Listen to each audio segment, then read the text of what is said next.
Take a look at this amazing video. What turned out to be a rare EFU tornado here in North Carolina. Yeah, you heard that right. EFU. It doesn't have a number. We'll explain why. And we've got the guy who shot the video. We'll show it to you coming up this week on the Carolina Weather Group.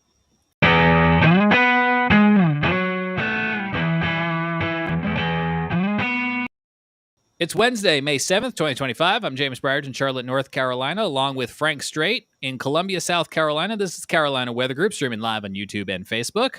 We've got Chief Meteorologist Brad Panovich from WCNC in Charlotte, and the guy who shot this amazing video, Tommy Augustine, who lives outside of Raleigh and was in eastern North Carolina and recorded this video on Monday. We're going to play it out. It's got some varying speed. If you're watching with us on YouTube and on Facebook, you'll see those speeds in the bottom right. And Tommy, this is such amazing video.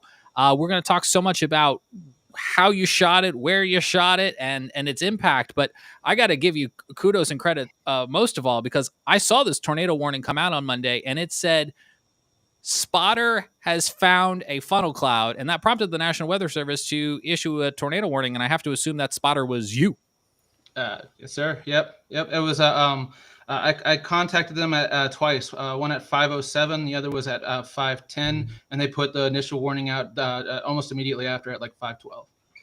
Yeah, we can see here on radar scope what, the National Weather Service would have been looking at, what broadcast meteorologists like Brad would have been looking at. And this was as it approached Jamesville here in eastern North Carolina, just before that 5 o'clock hour on Monday. Tommy, what led you to this storm? Yeah, so I had quite a few storms to pick from.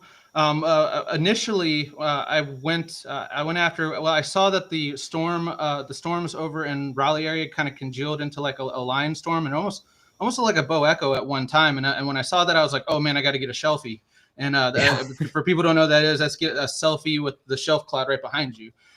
So I went after that. I brought the drone up, and was looking at the storm, and unfortunately the winds got too much for me to get the shelfie. But then I moved on, and I pretty much wanted to leave that storm, and then I had two big ones to choose from. One of them initiated near the Greenville area. The other was I think Burgaw.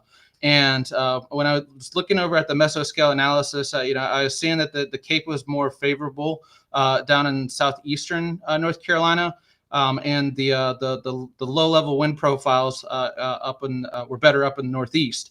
But the other the big decision that really led to it was when I looked at the visible satellite.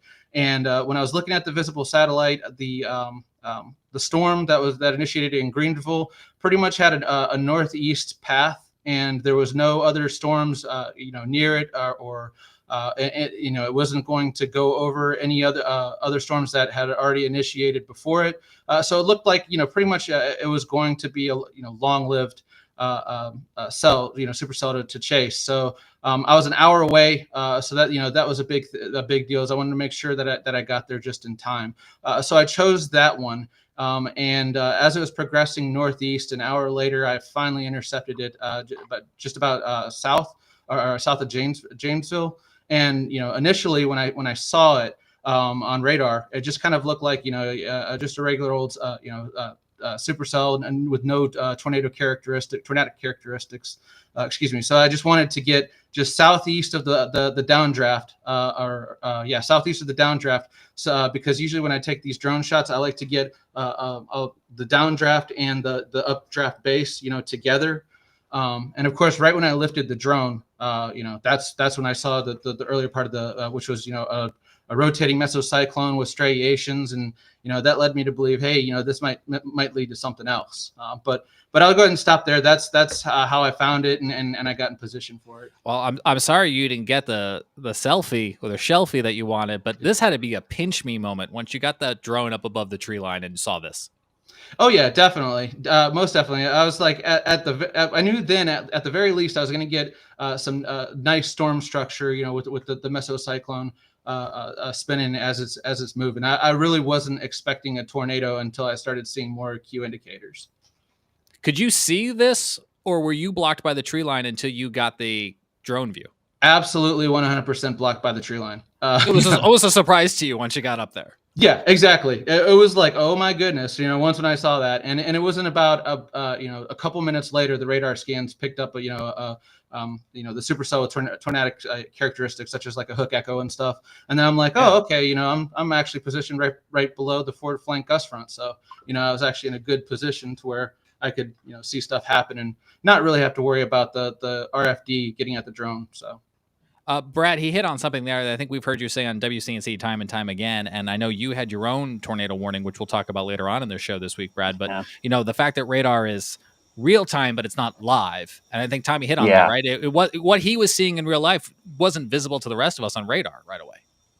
Yeah, I think a lot of times we sit here and we'll say live radar, and people on TV, they'll have sweeps going. The thing about the radar, it's like a picture. It's a snapshot. By the time you see the image, that has already happened because the radar is still scanning. And even in sales mode, you've got this thing flying around at maybe 30-second intervals or up to a minute RPM. It takes 30 seconds to a minute to scan that storm again. So there is a little bit of a delay, and there's processing delay. So oftentimes when I'm tracking tornadoes, I don't like to point directly where the couplet is on the radar. I try to get like a couple, maybe several miles east or northeast of there, because that's probably where it is in real life. And it's kind of cool to see this all come together in real time between the visible satellite imagery, the radar, and then the visual.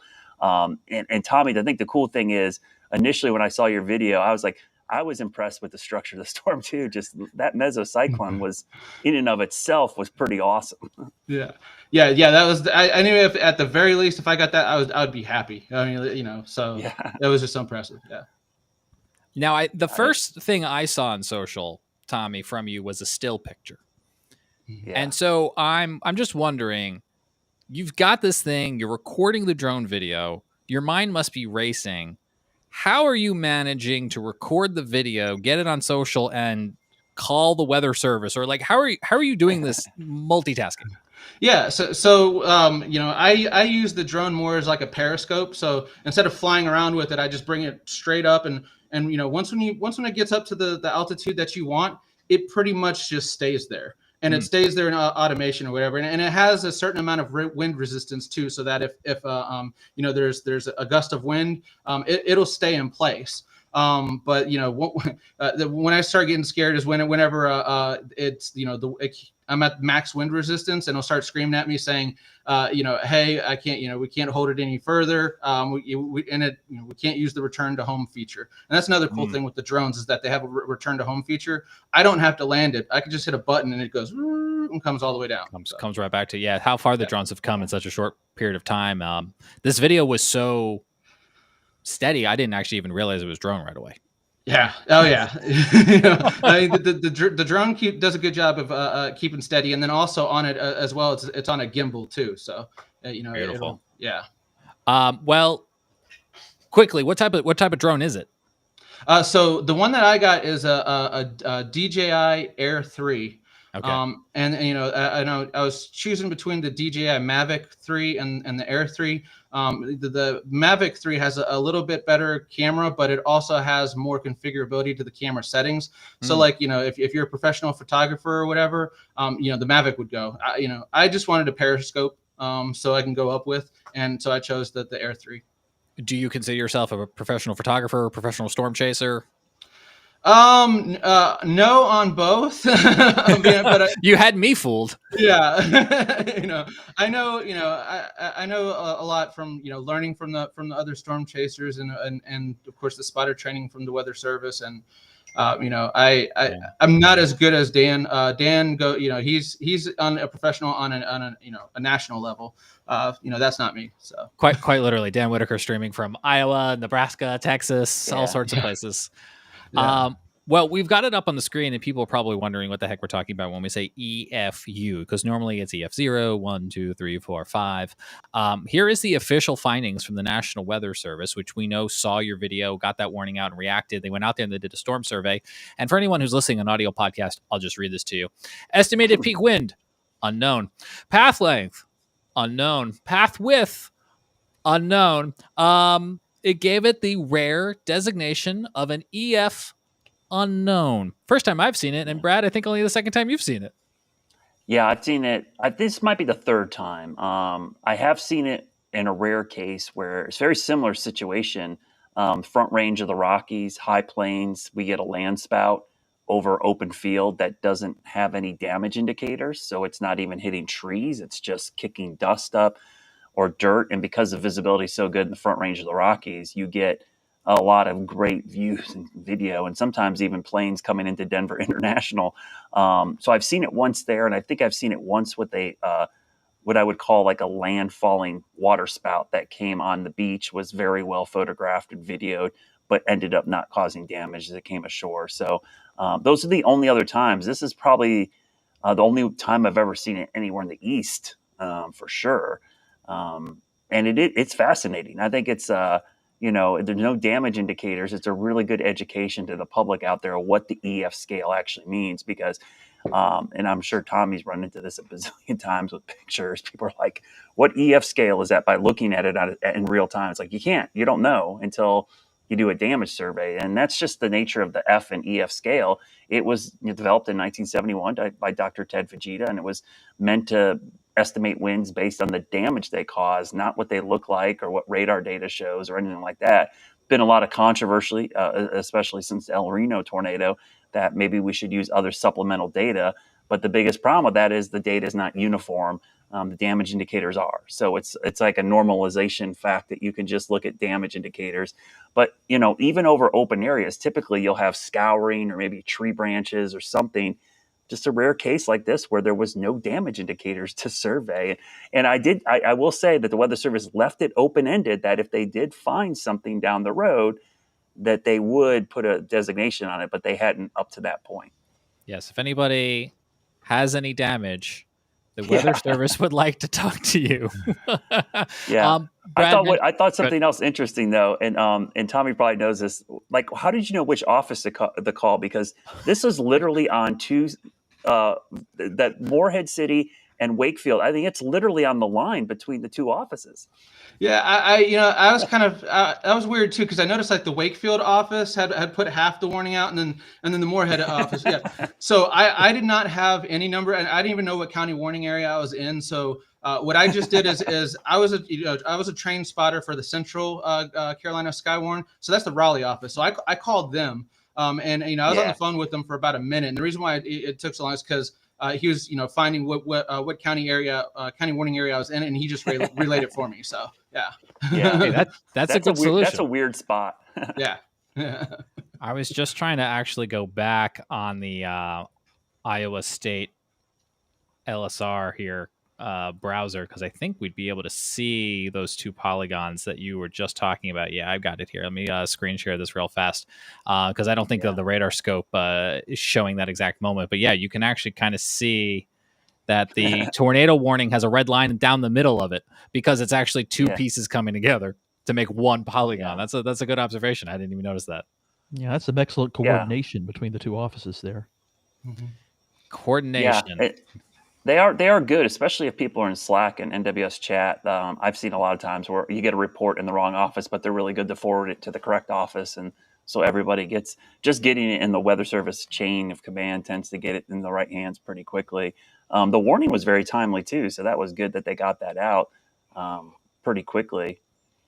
Really good write-up too. That's like kind of nice to see the details given in this, Instead of just throwing out EF0 and walking away, they actually explained themselves a little bit, which is good. Tommy, I hope you have a framed version of this, because it specifically mentions you several times. The drone footage shows a well-defined low-level mesoscale and loosely organized condensation funnel that touched on the ground. I mean, you've got almost like textbook elements here. And Brad touched on it at one point too. And this, I know, Brad, we talked about this. Tommy, your video almost looked like something I would have expected out of the planes, just because of how flat the horizon was and how good your visibility was. Yeah, absolutely. I mean, it almost looked textbook, and chasing with the drone makes it so much easier than just what I call primitive chasing, which is chasing without a drone. I like that. I want to borrow that. Yeah, because you have your stages in storm chasing where you have to pick the right area, and then when you're in the right area, you have to pick the right storm, and then once you get the right storm, you have to be in the right area. But then, chasing here in the jungle, you gotta there's an extra layer of, then you have to be in a place where you can actually see it. You go out west and you can, there's no trees.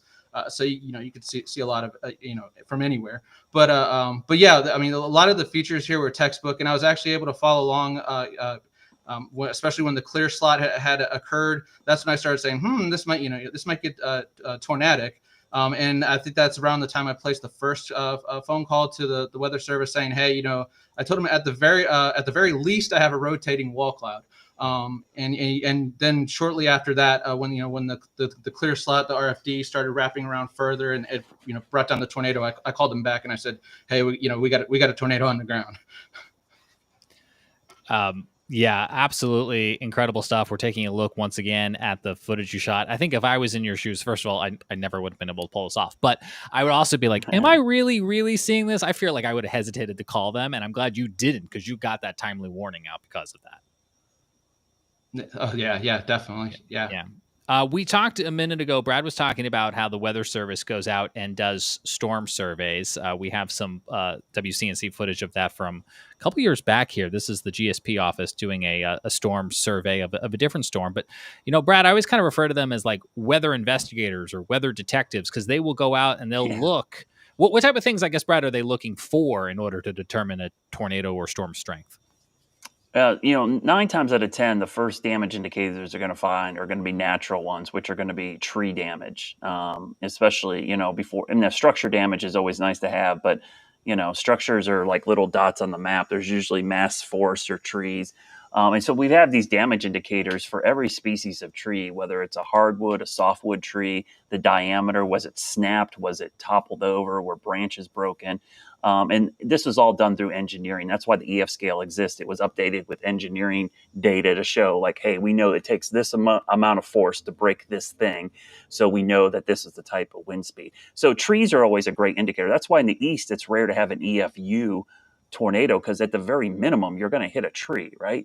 Now, in the plains, you have grasslands mostly, and even grass can be tore up. You can get scouring in fields.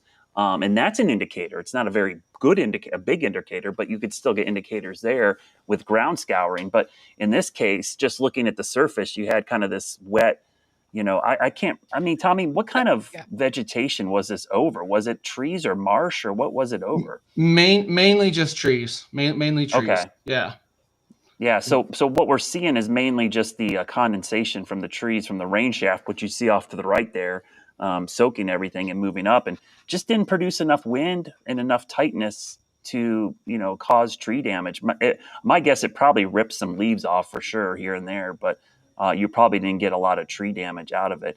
The other cool thing about this video is, you see the multi-vortices, like the little spin-ups trying to occur, which, by the way, is common in pretty much all tornadoes. We just don't always see them. Pretty much all tornadoes have those. But the condensation funnels are really cool to see those kind of develop as you're pulling in that moisture.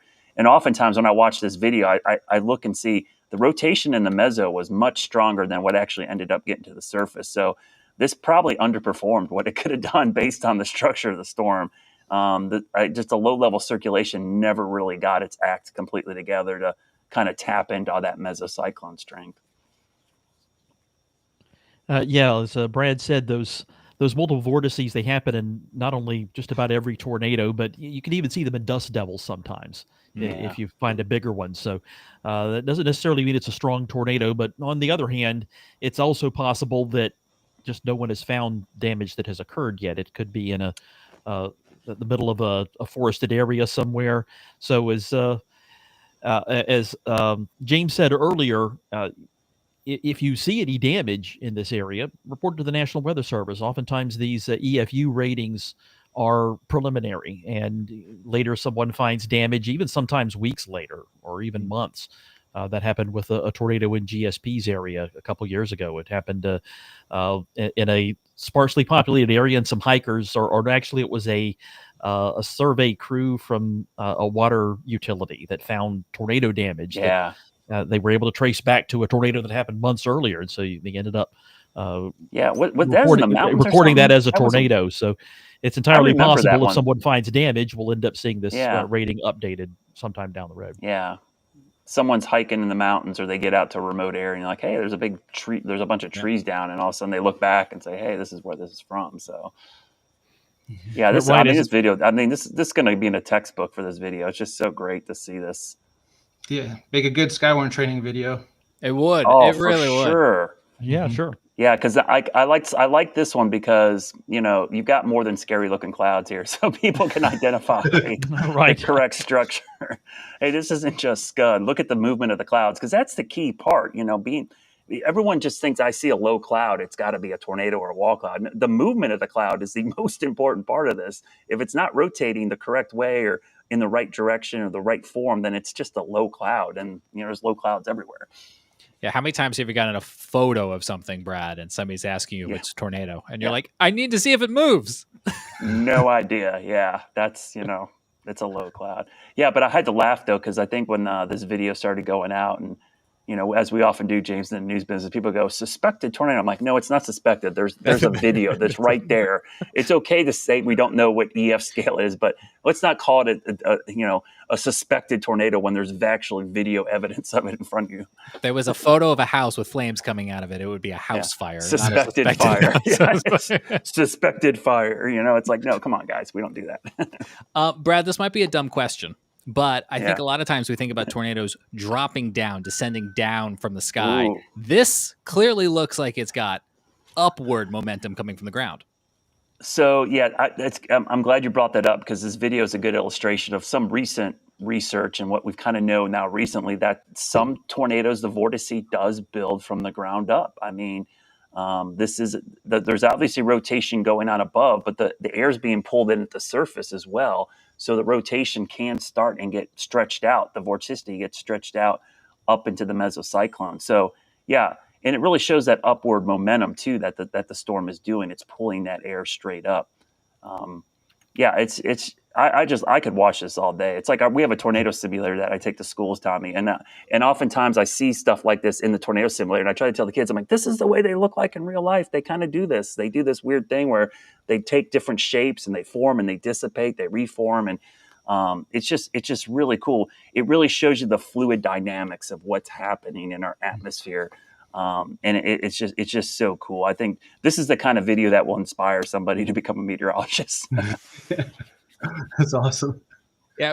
What do you think? How does that make you feel? Like thinking about the lasting impact of this encounter you had? Oh yeah. I mean, I nerded out a lot on what I was seeing, both in real time and also when I got home and time lapsed it. I'm just like, oh my God, you know, like you see every little thing that's going on with like the funnels and like, you know, the inflow going up and the RFD coming down. It's just like I said, it's textbook. So, you know, and if it helps, in Skywarn classes, yeah, sure. Definitely. You know, I'm definitely game for that, you know, so it's cool. It's cool. I pulled up while we were talking. There is an active schedule for Skywarn spotter training out of the Morehead City office. So anybody watching tonight who wants to get involved, they just had one on Thursday. They do have other locations coming up, including an Outer Banks one. TBD on when and where, but you can see that they are committed to doing them. You can go to weather.gov, folks, and click on your area to find your weather service office. They try to do these, especially as they come into the springtime. I'll read this live comment from JC, who says, lifetime North Carolina resident here and trained storm spotter. Thanks for joining us tonight on YouTube. This really highlights the need for active Skywarn communities. Where I am, there's not an active Skywarn group, but instead a radar hole, which gives me some indication, I think, of where this person might be. But yes. Hey, you could always let me guess. I have a few suspicions. JC, glad to hear you're trained, and you know, you never know. I guess the right time, you never know when you might be that spotter one day. Yeah, absolutely. Definitely.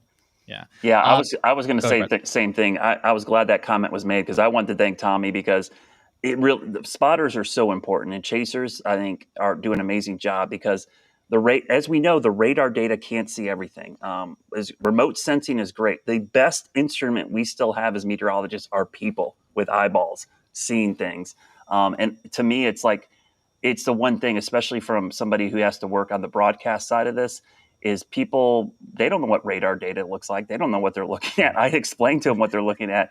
But when you get a human being to tell you there's a tornado on the ground, here's video, that actually calls people to action. It makes them seek shelter. It makes them take it seriously. So thank you, Tommy. This kind of stuff, it helps people tremendously. Your mitigation of future warnings is going to be huge because people are going to take these things more seriously. Absolutely. No, thank you, Brad. Appreciate it. We've got a comment here commenting on how the storm had a lot of lightning with it. I think we saw a couple lightning strikes as well in your drone video. I mean, one lightning strike in a drone video is impressive enough. Never mind a tornado. Yeah, in fact, I think I purposely slowed it down to 1x just for the lightning strike. Just for the lightning strike. Yeah. That makes sense. Got to get that in there. Yeah, that makes a lot of sense. Dan Whitaker, who we've mentioned tonight, who helped us get in touch with you. Tommy's a legend, says Dan Whitaker. Thanks, Dan. Tommy, is there anything else from your experience on Monday we haven't asked you about that you wanted to share with the audience? Off the top of my head, not really. I really do want to reiterate the point that you and Brad made about spotters is that, we definitely need more spotters and more ground truth, and anybody can be a spotter, and the trainings are regular with your local National Weather Service. So yeah, I mean, they can get all the help they can get because, as Brad said, radar can't do everything. It does most everything, but there's still a good little chunk that we need spotters for.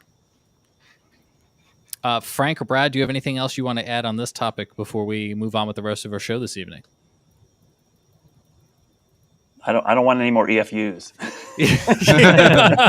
Yes. We're going to get a tornado. Let's give it a rating. I can't give it. I can't take this uncertainty. I'm glad they don't happen very often. There's 3 in South Carolina's history, and one of them actually was last year at Lean. Yeah, it's near Georgetown. Yeah. Wow. Yeah, I had somebody because we'll talk about it here in a second, but even the EF0s, when I post those, people go, "Is that even a rating?" They didn't even know EF0 exists. So EFU was like, after I went through the EF0 explanation, I'm like, "Oh, great, here we go." Now we got to explain what EFU is. You got to adjust your scale to put U at the beginning. Yeah. Yeah. There's an undetermined. There's one below this. It's like the hidden EF scale. Yeah, it kind of makes me wonder too with drones penetrating the market more and more, and when they come down in price more, and people more and more people start having them, will the EFUs increase? Because usually the National Weather Service they have a starting point with whoever reports damage where, but will it increase or will it not? That's a good question. Yeah. No, that's a great point, and kudos to them for actually even rating this like this because. These offices did a great job, but I have seen offices that they rely almost too much on damage. And even in the face of pictures and video, they'll be like, they won't call it what it is. But I'm glad they did. And this was a really good explanation. That's why I think the damage survey or whatever, it wasn't really a damage survey since there's nothing to survey. Just survey, I guess. Yeah, I'm glad they put that out because it's a really good explanation and it makes people realize we weren't all seeing things, right? There was a tornado. It just didn't cause damage. It's okay. It's okay to say when we have good evidence like this of something happening, even if it doesn't cause damage. Speaking of seeing things, and Tommy, I don't know if you're directly in National Weather Service chat or not, but I feel like there were several posts. People were like, "Did you see this? Hey, guys, did you see this?" That's awesome. Yeah.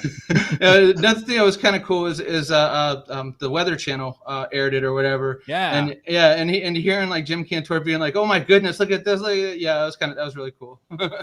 That sounds pretty awesome to have Jim Yeah, Cantore. I think I shared it on Twitter or on my Facebook page or something. And I had a chaser from out west say, "This is probably the best tornado video of the year so far." And it's on the East Coast. They were all mad. Oh, that I think sums it up perfectly. Yeah. Well, Tommy, thank you for sharing the video with us and for taking time to talk with us tonight. You're welcome to stick around. Coming up after the break, we're going to talk about other weather headlines this week, including tornadoes over in Brad's neck of the woods. And we're also going to play our new segment, Too Many Tabs, where we're going to go through some of the many headlines that have come out this week.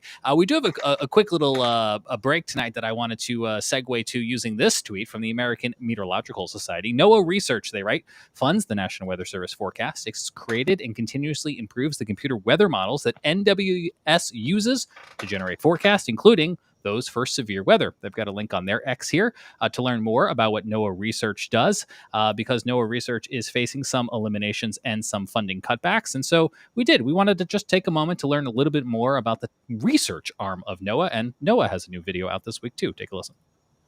It's springtime, the season of active severe weather, and another exciting year at the National Weather Center in Norman, Oklahoma. The 2025 Spring Forecasting Experiment kicked off this week inside the NOAA Hazardous Weather Testbed. Each spring, top minds in forecasting, research, academia, and industry come together to test the latest experimental tools and technologies. This is where innovative science is tested and refined into forecasting tools.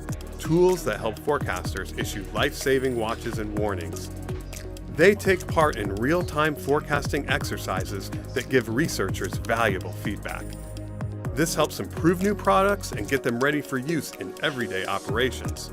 Through collaboration and testing, the Spring Forecasting Experiment turns today's ideas into tomorrow's forecasting tools. The result? Improved weather prediction, informed decisions, and safer communities. Learn more at NSSL.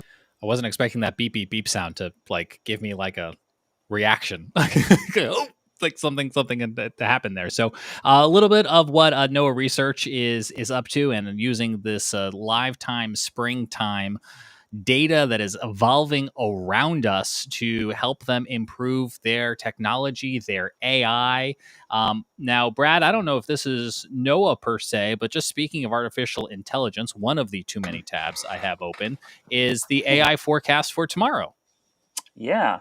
And ironically enough, that came out this morning, and with the 0Z runs overnight. And lo and behold, the afternoon SPC update pretty much put the slight risk right where that red bullseye is. There you go.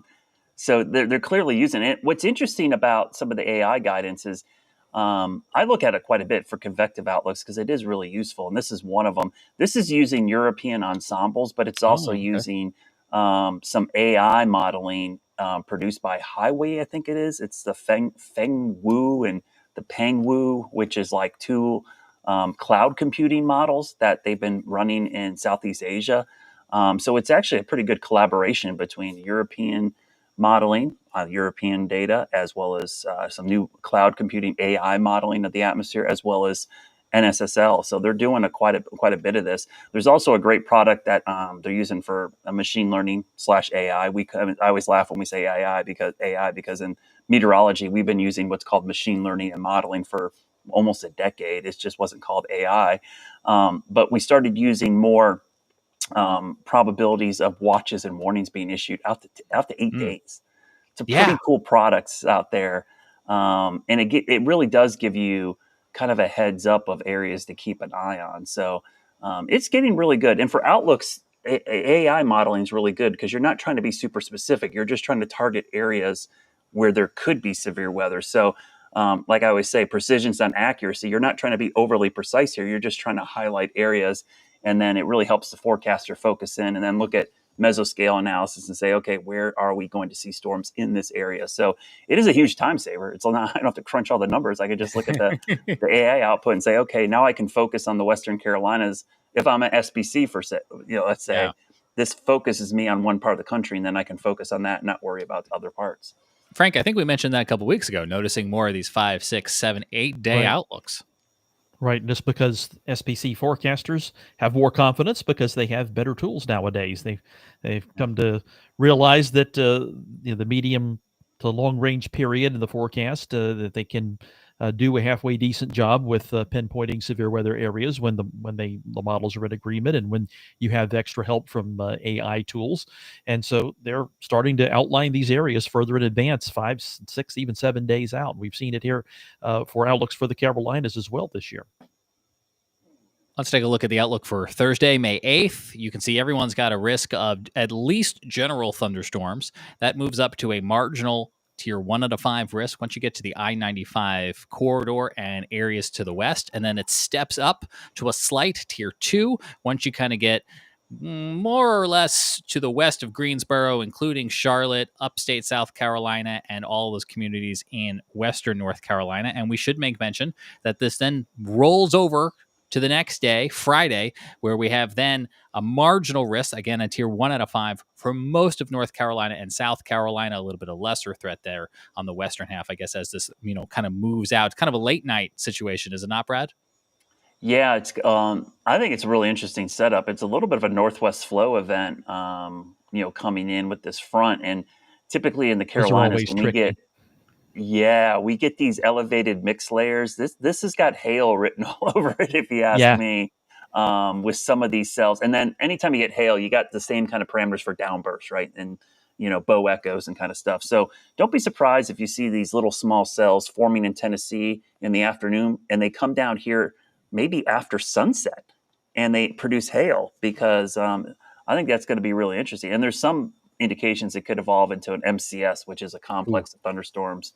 And that's typical of Northwest flow too. Sometimes these storms cluster together, and you get, this Northwest flow. You get some mesoscale convective systems, we call it. It's really been an interesting pattern this week, with the cutoff lows, the omega block, and then a Rex block.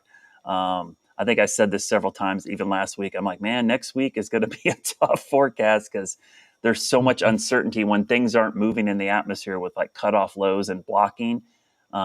It's hard to calculate, no matter how good the model is. If nothing's moving, there's no forward motion to calculate into equations, and so you have a real tough time. So even today, like, I got caught off guard a little bit by the little band of showers that came over us. Thought we'd just see drizzle or something. We had a pretty good little shield of light or moderate rain that kind of flared up and then moved through and out. And that was a little bit of a surprise. And I think that kind of indicative of the kind of pattern we're in right now. Yeah, Frank, what are you watching? Well, once we get past the severe weather risk of the next couple of days, or actually not even the next couple of days starting tomorrow, we also have to worry about excessive rainfall. Like Brad says, Sure. Things aren't going to be really moving all that much, so we're in for an extended period of wet weather. Here's the excessive rainfall look for tomorrow, day 2, Thursday. And you see essentially the I-77/US 321 corridor in west is where we're concerned about some isolated flash flooding concerns, where we can see repeated downpours or slow moving or both. As we go into Friday, that shifts down to where we'll have a stationary front, mostly over the low country of South Carolina. But as that retreats northward, going into Saturday, that area of heavy rain risk spreads northward and then covers most of South Carolina as we go into Monday. We're actually happy about the idea of getting some rain in this part of the state, because that's the area that's in a more significant drought right now. But the potential is there for it to come down too hard, too fast. We end up with flash flooding in a few places. Yeah, we'll have to keep an eye on that.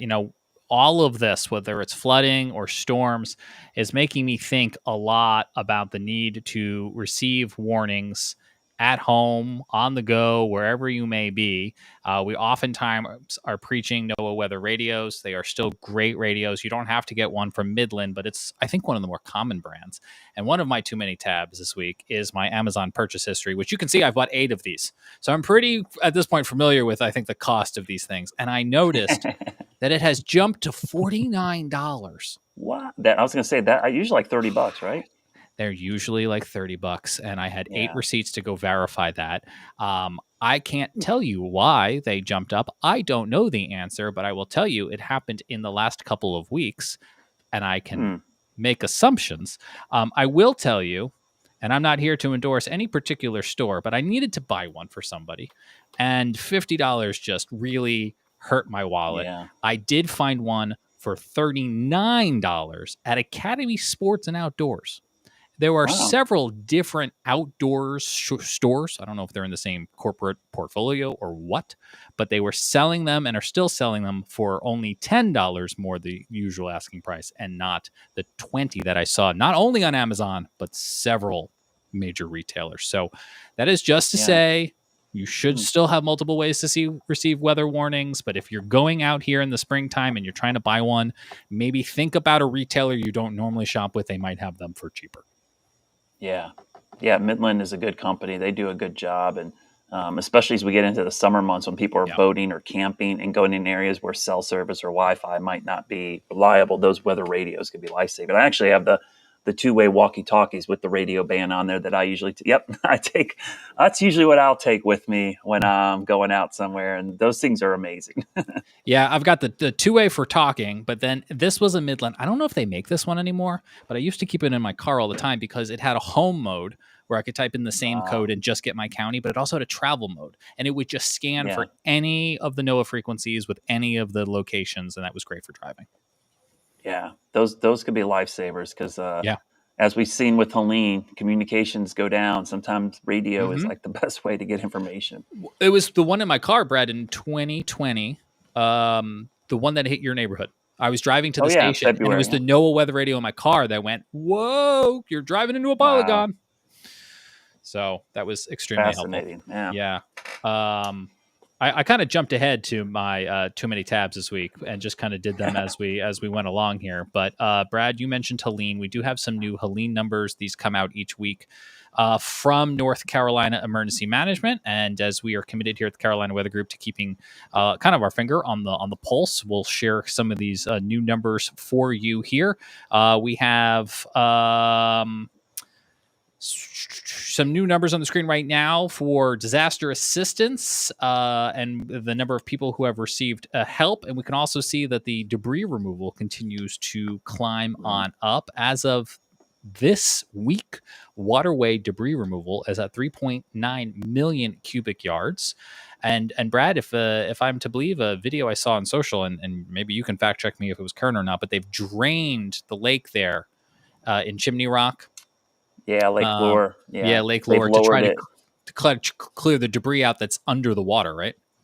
Yeah, that's been a big. The Army Corps of Engineers is removing sediment, and it's not the whole lake; it's that entrance the Broad River comes in because there was so much sediment put there. It wasn't allowing the river to flow cleanly into the lake, which they were worried was going to cause backup into the river. And but yeah, you're seeing a lot of. I'm glad you brought that up because one of the things we're seeing a lot of right now. Most of the debris, like on roads and in towns, is cleaned up, but the big debris recovery now is in the waterways themselves. You're actually seeing these cranes driving down river basins and plucking trees and debris out of the river or creek itself. Because if you don't remove that, that's going to cause blockages and change the flow of the river. And also just for recreational purposes, if we want to get people back in the mountains to recreate, we've got to clean these waterways out because this is where people kayak, they fish, they tube. So I'm glad to see that's happening, but that's a hard process. The machinery needed to do that is not cheap, and it is not easy to move in and out of these areas. Yeah, there's still a lot of ongoing recovery all these months later. We know we had Jessie Pierre on our show, I guess it was just last week, Brad, and she was talking about her Chimney Rock reporting and how they want to hopefully reopen at least partially this summer. Yeah, the cool thing is they're working on the bridge into Chimney Rock State Park right now. They have the pilings in, they have the beams, and it looks like there might be a bridge into the state park opening in the next several weeks. Now, whether you're going to be able to get there because the town of Chimney Rock is still blocked, shut off, is a separate question. But I think that's going to allow them to get bigger equipment into the park too to help clean up there. So, I mean, there's a wish, and I hope, and I'm keeping my fingers crossed. I hope it happens that some of these areas could open by Memorial Day weekend, but that would be lovely. I don't know. And I think because that's really the start of the summer tourism season, and there's two seasons that make a lot of money in the mountains. It's the fall leaf season, but it's the summer tourism season because so many people camp. They go up there to get out of the heat. They go fishing. I spend a lot of time in the summer. That's where we spend our time at Chimney Rock and Lake Lure was in the summer, early summer, mid-summer, because it's just the easy way to go and cool off and enjoy all the things that are up there. So I'm hoping they can get some of these areas open. That would be wonderful. Frank, we know your family's up there and recovery is ongoing. Is your screen share related to this, Frank? I can't really make out. No, that'll be in the too many tabs. We'll talk about that. That's their too many tabs. Okay, we're going to get there. Actually, go to visit this weekend. Since it's Mother's Day, got to go visit Mom. Yes. So I'll have to take a little side trip up to Lake Lure and scout things out and see how they're coming along. Before we get to too many tabs, even though I've already used several of mine, let's talk about the storms that we already. Brad, I don't think in a straight linear line. I'm just like here, No. then here, then here.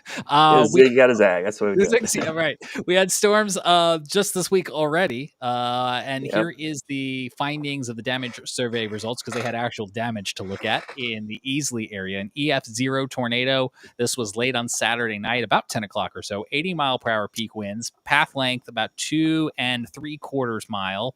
Max width 25 yards. Luckily, no injuries or deaths with this one. And then the storm made its way up to our area. I think, Brad, I saw you say that what came in Lowesville, was that the same circulation? Yeah, it was the same circulation and part of the line. It was an embedded couplet within a QLCS, the quasi-linear convective system, the squiggly swall line, as we call it. Yeah. So this was the same cell that, and is actually the reason I stayed late that night because of what was happening in northern Georgia and the upstate, because I didn't like the looks of that line, and it was moving into an air mass that hadn't really been, well, I wouldn't say it hadn't been touched, but there were storms in the middle of the afternoon on Saturday. They moved out, the sun came out, and so there was some cape. I was looking at the meso analysis, which is a way we look at like where things are, and there was a little slug of cape that had pushed up I-77 to Lake Norman, and so I was like, ugh. As much as I would have loved to go home, it was a long day already. I was like, we're going to have to stick around because I just did not trust that line. And sure enough, around 12:25 in the morning, just after midnight, we had just a joke or two into Weekend Update, if I recall correctly. Yeah, had to cut into Saturday Night Live. Right. Blew out the whole last half hour of the show, which hey, it happens. And so we had, normally at 12:30, you're not worried about cutting into TV, but we had a pretty big audience. Unless it's Saturday night. Yeah, Saturday Night Live was live. It was a new one. Even had Dave Matthews call me out on stage in the concert Sunday night because I broke in. Wait. So Dave Matthews, was that what, Love and Life, and called you out? Yeah, so at Love and Life. So Sunday night, I work Sunday too. It's Sunday night, and I was helping do weather support for the Love and Life Music Festival. And so Sunday was a great day, no weather issues. So I was like, oh, this is great. I get a break. And so Sunday night I'm working here at the station, and I start getting all these tweets and DMs at me like, hey, Dave Matthews just mentioned you on stage. And I was like, at first I'm like, what do you mean? I thought maybe the guy I was working for at the concert introduced him and gave me a shout out or something for helping on Saturday.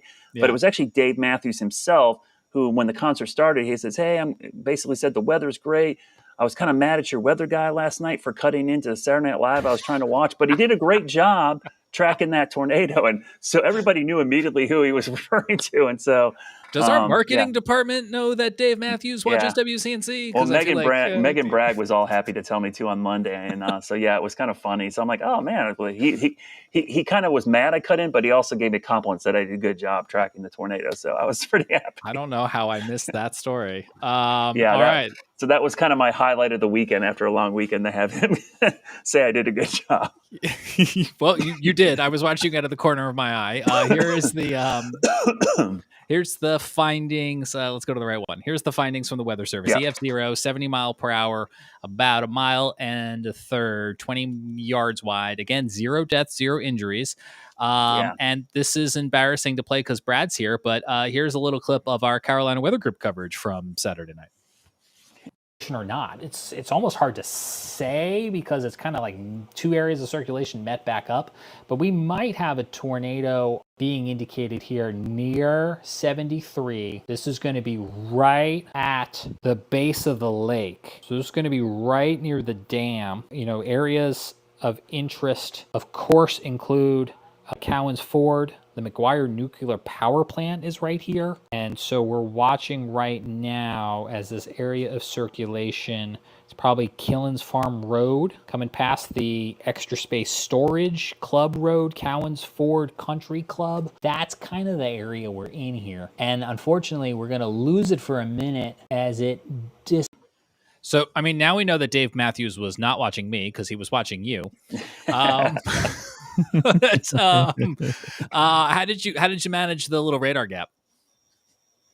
I could tell the circulation was there, and I could see it a little bit still on GSP's radar. It was a little higher up, but I just extrapolated. I knew it was moving. It was crazy because after that damage survey came out, because it came out like a day later, I was like, oh, maybe there wasn't a tornado, but I was shocked when it came out. I'm like, oh my gosh, this, just like you, I was exactly tracking. I'm like, this is near the power plant. It's near the dam. And 73, if you go east, goes towards Birkdale Village. So I'm like, I tracked that circulation towards Birkdale Village and then towards exit 25, which is off 77. That's the 73 exit there. So yeah, I'm not surprised. I actually got some damage reports later on from Iron Station area back towards the west where I don't know if it was inflow or the rear flank downdraft, but there was definitely some sheet metal and some outbuildings that were damaged a little farther south and west. They might have been discontinuous and not associated with that circulation. But and unless I'm crazy, there was a brief moment of circulation near Mount Morn too, wasn't there? Oh yeah, it looked like it tried to spin back up.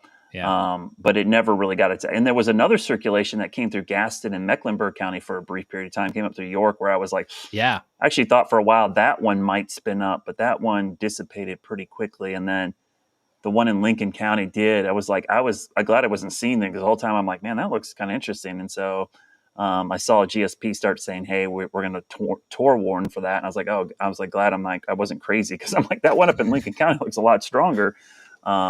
But yeah, it's one of those nights where, you just kind of, you knew it was going to be a quick spin up and probably go down, QLCS. I mean, I hate it. Sometimes you're on the air and you're like, hey, this warning came out. It probably already lifted by the time you got the warning. That's just the way it works. But the good news is that the wireless emergency alerts appeared to work pretty well. A lot of people. Is that one of your tabs? Because I know you posted about it. Is that one of your tabs? Should I find it? I should have that open because I had a lot of people. And hey, let's be honest, we do the same thing. That sometimes the crawls and stuff just says whole counties, and so people are like, "Why didn't I get a warning?" Well, I'm like, Iredell County is gigantic. It takes like an hour and a half to drive across Iredell County. This was only for the very southern tip, so the whole county did not get the warning. So even Mooresville technically wasn't in it. Neither was Huntersville, two big population centers. So people in those towns were saying, "Hey, I didn't get a warning." And I had to say, "You weren't in the polygon. You shouldn't have gotten a warning." So it worked.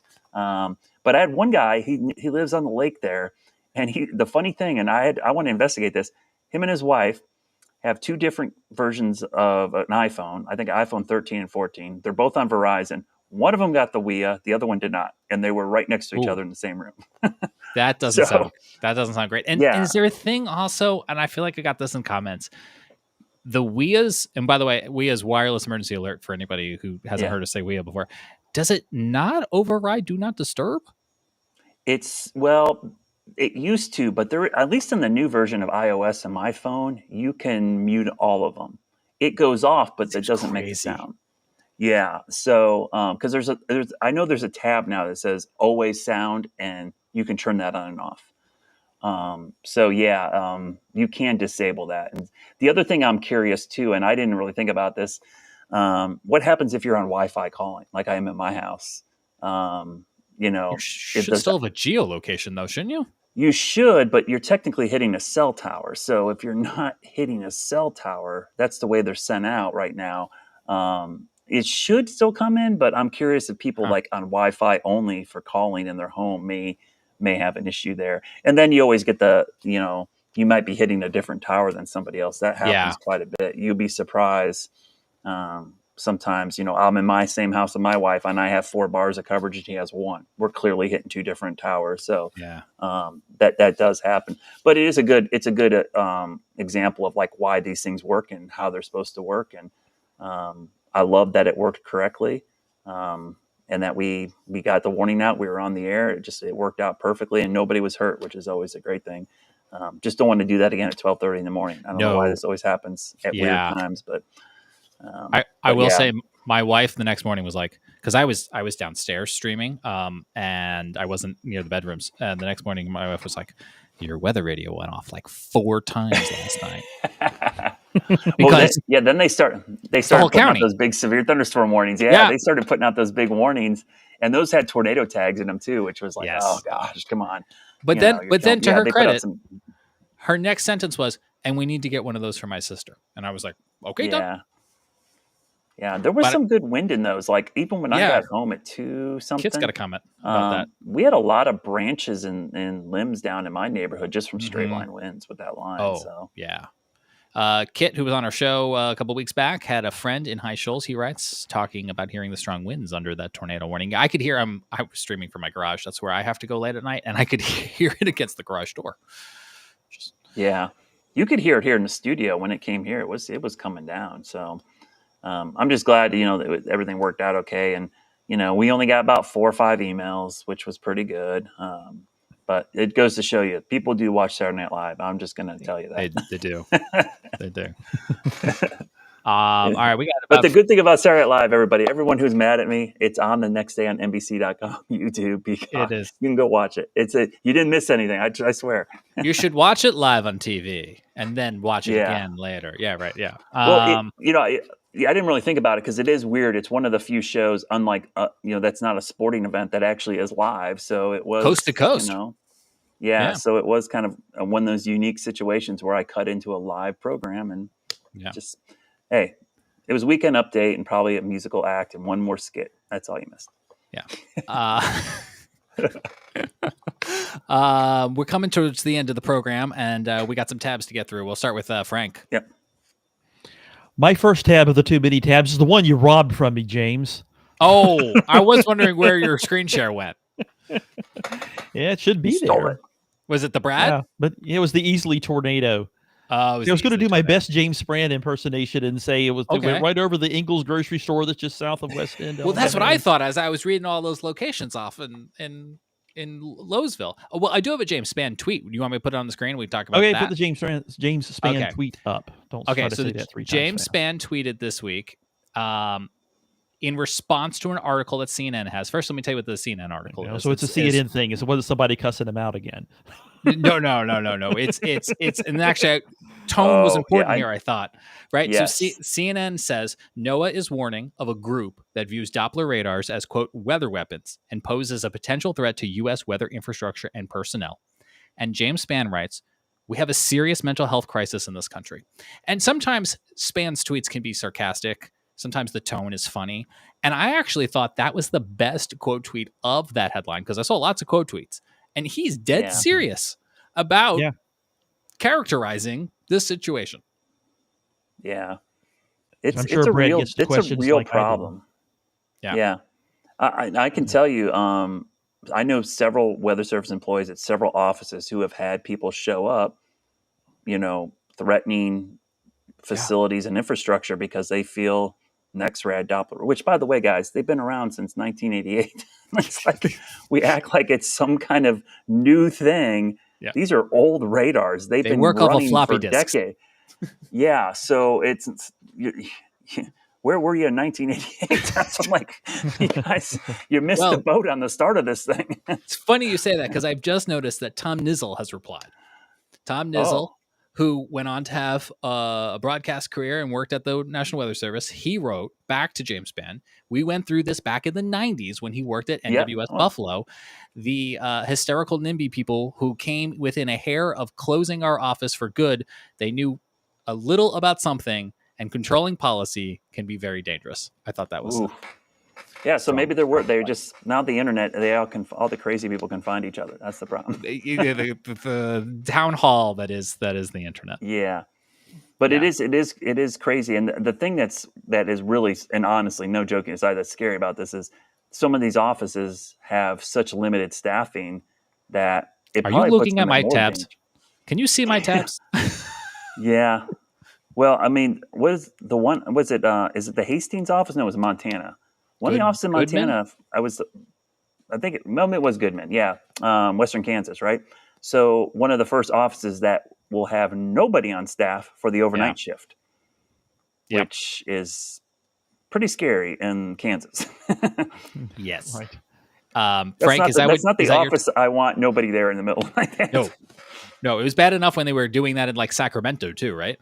Yeah. Can we do that at Palm Springs maybe? That would be Yeah. So San Diego.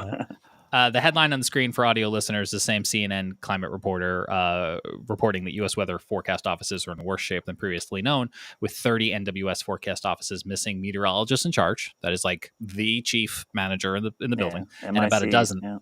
And about a dozen offices at risk of no longer serving their communities 24/7, as Brad just mentioned. And for our local listeners at home, we should mention that one of those offices missing in MIC is Columbia. Columbia, Yep. yeah. Rich Okulski Yep. retired recently. Yeah. And they're even further shorthanded. The average Weather Service office has about 25 meteorologists, and Columbia is operating at a -8, I think, right now. Yeah.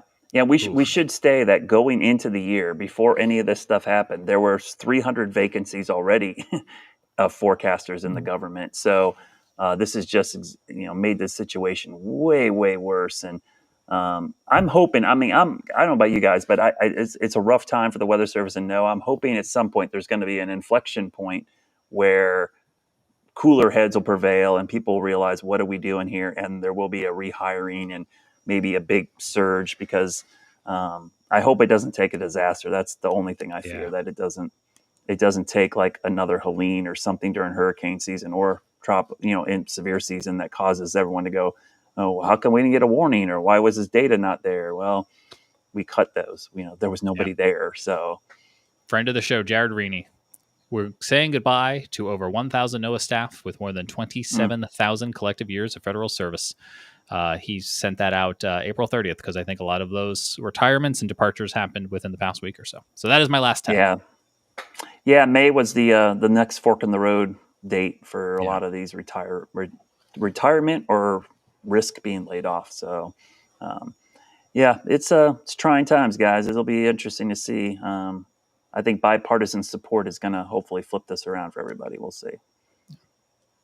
Brad or Frank, did you have any other tabs for tonight's 2-minute tabs? Oh, yeah. Okay. Oh, yeah. Oh, yeah. I got tabs. He's got tabs on top of tabs. All right. Well, Brad does have an 11 o'clock newscast eventually here. Yeah. This is a tweet from Chris Jackson relaying a picture from Lynn Smith of Edgefield. This is hail that fell with a supercell that moved through Edgefield County, South Carolina, back on May 2nd. Wow. And look at how the hail was piled up on her deck. You can see that there was a good bit of hail in her backyard too, but the way it's piled up on her deck is it kind of bounced off of and rolled off of her roof onto the deck there. You can see there's a pile that looks like it's about 2.5 feet deep. So there was a lot of hail with that storm. It was covering the ground for a time, covering the roads, and you can see what hail does when it's accumulates as well. There's fog there, so you also had fog. And apparently it plays tennis. So why is there a tennis racket in the file of hail? Right. Be out there. So anyway, that was one hail of a storm there in Edgefield County. My other tab of the 2-minute is to remind y'all that it's Hurricane Prep Month in South Carolina. That's from the SCEMD website, and they're telling you to go visit hurricane.sc, which looks like that, South Carolina's hurricane guide, where you can find all kinds of useful resources to help you get ready for hurricanes and other disasters here in South Carolina. And North Carolina's got some messaging going out. Both, everybody wants to know. Make sure that you know your zone if and when we have to do evacuations. And we're due fairly soon, right, Brad, for the official Hurricane Center forecast? Yeah, I believe it'll be next week that it will come out. Okay. I heard the 22nd is when it comes out. Yeah. Oh, 22nd? I guess I heard the wrong date then. Yeah. That's what I heard. I haven't seen that confirmed. Yeah. Normally, I think last year it came out EMD. The 20-something. Last year it was the 23rd. Okay. So, it should be coming out here. We know NC State's out. We know CSU's out. Yeah. Most of the big NC State, most of the big ones are out already. So we're just waiting for NOAA, and we'll see. In this La Nada setup this year, we'll see how things go. Steering currents will be important. We hope it is. Have you seen how these Pacifics cooled off a lot lately? Yeah, I don't like that sign, but we'll hopefully. No, I don't like that either. Yeah. Nor the Eastern Atlantic warming up. That's also the case. It's the Eastern Atlantic, which is running cool, warmed up a little bit for a while. Yeah, the Caribbean, the homegrown systems will be interesting this year. I just think it should be closer to home. By the way, go back to my screen share. One more of the 2 mini tabs. There's seasonalhurricanepredictions.org and the official list of all of the seasonal predictions that have reported. So that includes DTN, Schlotthauer. I've never heard of them. They're in Germany, I guess. University of Missouri. The NMME model, the European model, Weather Bell, that's Joe Bastardi's forecast, Colorado State there, Storm Geo, AccuWeather, Weather 2020, Weather Turner. I have no idea who GWO is, but they're calling for a normal hurricane season, at least in terms of the count of hurricanes. That's what we're looking at here is the A count couple of these are hurricanes for below, this year. right? Below average? So for some of them, the range starts in the Okay. below average area. That's a pretty graph, though. Yeah. It's good. You guys were talking. I was thinking we're gonna need a segment called "Too Many Teleconnections." That'll be next week's segment. Is that your last tab, Frank? Yes, that's my last tab. Yeah, we should all get tab sodas and crack them open at the end of the Oh. segment. I think that's what we'll do. Have they finally Yeah. stopped making it? They were still making I it don't still. know. The internet's a 5 big years place. ago. Yeah, Now you're somebody's going got to use one of stockpiled. these tabs to look it up. Yeah, go ahead. Well, I'll put Brad's tweet on the screen, and he can tell us what will be coming up tonight at his 11 o'clock weathercast. Yeah, we're going to be talking about these storms coming in tomorrow. We want you to stay weather aware in that late afternoon, evening time frame. Depending where you are, the mountains could happen sooner in the day. The Piedmont, I think it's going to be evening to late evening, maybe even nighttime.